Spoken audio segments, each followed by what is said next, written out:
You know, most of us read the first few chapters of Genesis as a kind of prologue, right? It's the backstory before the real action kicks in. But what if we've been misreading it all along? What if those stories aren't just the setup, but are actually the Bible's core diagnosis of everything that's wrong with the world?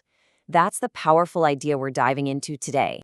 Okay, so to really get to the heart of this, we have to start with a huge foundational question, one that honestly shapes everything else that follows. What is the core problem the Bible is actually trying to solve? Now, if you ask most people, the answer seems kind of obvious. It's about sin, right? Breaking the rules, my personal failures, and the guilt that comes with it. And look, that's definitely part of the story, for sure. But the source we're exploring today argues that's like only seeing the tip of the iceberg. It suggests that our personal sin is just the symptom of a much deeper, much bigger problem. And if we stop there, we completely miss the true scale of what's gone wrong. This is where it gets really interesting. The idea here is that those first chapters of Genesis aren't just a warm-up act. No, they are the essential diagnosis. They define the full scope of the problem, and in doing that, they set the stage for the scale of the solution. And this quote right here just nails it. The scale of the cure has to match the scale of the problem. Think about it. If you have a small diagnosis, you're only going to get a small solution. But if the diagnosis reveals a massive, world-altering problem, well, you're going to need a massive, world-altering solution to fix it. So, the way this argument unfolds is through what it calls a threefold diagnosis. It's not just one thing that goes wrong. It's more like a catastrophe in three distinct, escalating stages. So here they are, the three pillars of the diagnosis. It's this tragic unraveling that starts with death, gets worse with systemic corruption, and then blows up into total global division. Let's break each one of these down. So, crisis number 1 from Genesis 3. The story here isn't just about a legal verdict of guilty. The real consequence, the thing the narrative hammers home, is expulsion. It's about being driven out, cut off from the very source of life itself. And the result? Mortality becomes our new reality. And this is a huge deal, right?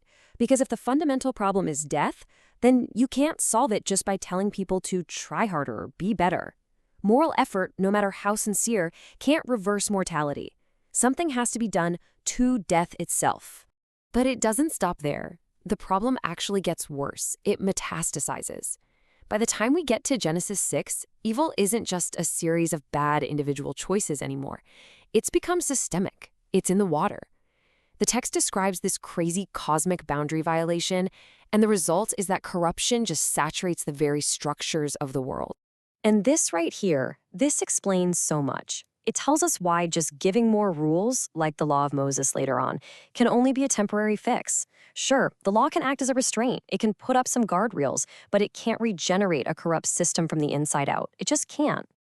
And then we get to the third and final piece of this diagnosis, the fragmentation of humanity at Babel. And this isn't just about everybody suddenly speaking different languages. No, it's about the birth of rival national identities, competing loyalties, and a world basically structured for conflict. Evil goes international. Okay, that's a pretty bleak picture, right? A massive threefold problem. So, what about the cure? Well, let's turn the page and see how the Bible presents a solution that is just as big, just as comprehensive. And wow, this is where you really see the beautiful architecture of the story. For each one of those distinct crises in the diagnosis, the Bible presents a specific corresponding cure. Look at that perfect symmetry. It's a one-to-one restoration. So for that first crisis, death itself, the solution isn't just a nice teaching about life. It's the resurrection. This is presented as the decisive, factual reversal of death's power. It reopens that door to the life that was lost in the beginning. Okay, on to crisis number 2, that deep, systemic corruption. The cure for that has to go deeper than just behavior. And that's exactly why the gift of the Holy Spirit is presented as the power for real, internal renewal, doing what external rules and laws could never, ever do. And finally, to reverse the fragmentation of Babel, the cure has to be a global mission. It's a project designed to create a totally new, multi-ethnic family, regathering the scattered nations under one Lord and undoing the very division that set the world on a course of conflict. Okay, so why does any of this matter? What's the big so what here? Why is it so important to get the diagnosis right? Well, it's because it completely reframes what the whole story is about. It's not just a legal pardon for individuals who broke the rules. It's framed as a full-scale restoration project for a world broken in these three fundamental ways: death, systemic evil, and global division. The solution is just as cosmic as the problem.